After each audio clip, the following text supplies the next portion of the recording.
আজ দক্ষিণবঙ্গে হাতে গোনা কয়েকটি জেলায় মাত্র বজ্র বিদ্যুৎ সহ বৃষ্টি ও কালবৈশাখী ঝড়, সাথে বেশ কিছু জায়গাতে অল্প বিস্তর শিলাবৃষ্টির একটা সম্ভাবনা তৈরি হবে, যেটা কিন্তু বিকেল ও সন্ধ্যার পরে থেকে। এবং এই যে বৃষ্টিপাত চলছে বেশ কয়েকদিন ধরে বিকেল ও সন্ধ্যার মধ্যে, তবে আপাতত কয়েকদিন বিক্ষিপ্তভাবে বৃষ্টিপাত হলেও আগামী শনিবার থেকে কিন্তু দক্ষিণবঙ্গের বেশ কিছু অঞ্চল জুড়ে ব্যাপক বজ্র বিদ্যুৎ সহ ঝড় বৃষ্টির কিন্তু সম্ভাবনা তৈরি হবে। বন্ধুরা, আমরা দেখে নেব আজকে থেকে কোন কোন জেলায় বৃষ্টি রয়েছে এবং আগামী শনিবার থেকে বৃষ্টির পরিমাণ কতটা বাড়বে এবং কোন কোন জেলায় কালবৈশাখী ঝড় ও শিলাবৃষ্টির সম্ভাবনা তৈরি হবে। তো বন্ধুরা, ভিডিওটি আজকে একদম প্রথম থেকে শেষ পর্যন্ত দেখুন। তো আপনি চ্যানেলে নতুন এসে থাকলে অবশ্যই চ্যানেলটিকে সাবস্ক্রাইব করে দেবেন এবং পাশের থাকা বেল আইকনটি প্রেস করে দেবেন প্রতিনিয়ত আবহাওয়ার গুরুত্বপূর্ণ আপডেটগুলি পাওয়ার জন্য।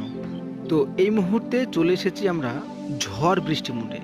তো বিকালবেলায় যেটা আমরা দেখতে পাচ্ছি যে নদিয়া এবং মুর্শিদাবাদ আংশিক, আপনাদেরকে মার্ক করে দেখায়, নদিয়া এবং মুর্শিদাবাদ আংশিক এই জেলাগুলোতে একটু বজ্রপাতের সম্ভাবনা রয়েছে।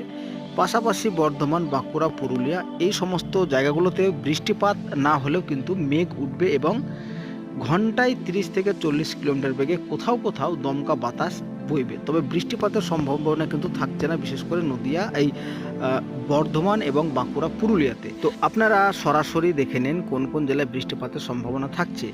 তো এই মুহূর্তে বৃষ্টিপাত আমরা দেখতে পাচ্ছি তেহট্ট, পলাশী, এদিকে করিমপুর, এইগুলো হচ্ছে কিন্তু নদিয়ার জেলা, এই নদিয়ার জায়গা বিশেষ, এগুলোতে কিন্তু একটু বেশি সম্ভাবনা রয়েছে।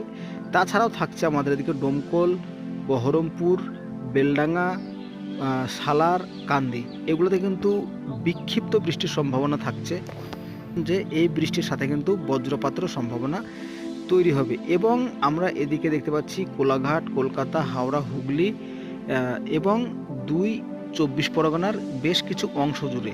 তবে বেশি সম্ভাবনা থাকছে, আপনাদেরকে আবারও জানিয়ে দিই, নদিয়াতে। পাশাপাশি আংশিকভাবে এফেক্টেড হতে পারে মুর্শিদাবাদ। তো বন্ধুরা, শনিবার থেকে বেশি বৃষ্টির সম্ভাবনা আমরা লক্ষ্য করতে পারছি 24 পরগনা, নদিয়া, মুর্শিদাবাদ, কলকাতা এবং হাওড়াতে। পাশাপাশি বাংলাদেশের ক্ষেত্রেও কিন্তু বৃষ্টিপাত বেড়ে যাচ্ছে আগামী শনিবার থেকে ঝিনাইদহ, যশোর, খুলনা, লোহাগড়া, রাজৌর, সাতক্ষীরা, ফিরোজপুর, শ্যামনগর। তবে বিশেষ করে খুলনা, সাতক্ষীরা, যশোর এবং ফিরোজপুর, শ্যামনগর এই জায়গাগুলোর একটি বা দুটি অংশে কিন্তু শিলাবৃষ্টিরও সম্ভাবনা থাকছে। তবে আপনাদেরকে জানিয়ে দিই, শনিবার যেহেতু 22 তারিখ, 21 তারিখ, তো এখনও দেরি আছে, তো আবহাওয়ার কিন্তু পরিবর্তন হতে পারে। এই বৃষ্টিপাত যে উত্তরবঙ্গে হবে না তেমনটা কিন্তু নয়। উত্তরবঙ্গেও মালদা, পুরুলিয়া, বালুরঘাট সহ একাধিক জায়গায় বৃষ্টিপাতের সম্ভাবনা থাকছে। এবং এই বৃষ্টিপাত কিন্তু আমরা পঞ্চগড়, তুরা, ধুবুরি, তারপরে দিকে দেখতে পাচ্ছি আসামের শিলং, শিলচর, এই সমস্ত জায়গাতেও কিন্তু আমরা এই শনিবারে বৃষ্টিপাতটি লক্ষ্য করতে পারছি। তো এবার যদি আমরা রবিবারের দিন দেখি, তো বন্ধুরা রবিবারের দিনও কিন্তু একদম আমরা বৃষ্টিপাত বিকেলের দিকে দেখতে পাচ্ছি বেশ কিছু অঞ্চল জুড়ে দক্ষিণবঙ্গের। তবে এখন পর্যন্ত কিন্তু ক্লিয়ার নয়, তবে কিন্তু সতর্কতা থাকছে, শনিবারের পর থেকে দক্ষিণবঙ্গে বৃষ্টিপাতের সম্ভাবনা বেশি হবে। তো বন্ধুরা, এবার চলুন আমরা দেখে নিই আজকে কোথায় কোথায় ঝড় হতে পারে। তো আপনাদেরকে তো আগেই জানালাম, আমরা ঝড় দেখতে পাচ্ছি তেহট্ট, করিমপুর, এগুলো হচ্ছে নদিয়ার অংশ। পাশাপাশি বেলডাঙ্গা, বহরমপুর, হরিয়ারপাড়ারও কিছু অংশ কিন্তু ঝড়ের কবলে পড়তে পারে।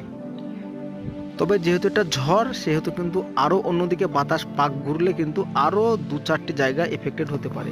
এবং বাংলাদেশের ক্ষেত্রে দৌলতপুর, তারপরে ঝিনাইদহ, পাবনা, টাঙ্গাইল, এই জায়গাগুলোতে কিন্তু ব্যাপক ঝড়ের একটা সম্ভাবনা রয়েছে এবং ক্ষয়ক্ষতি হবার কিন্তু সম্ভাবনা লক্ষ্য করা যাচ্ছে। তবে ধীরে ধীরে আমরা যেটা দেখতে পাচ্ছি যে ঝড় বৃষ্টির পরিমাণ প্রত্যেক দিনই থাকছে, তবে শনিবার থেকে কিন্তু একটু বেশি থাকছে।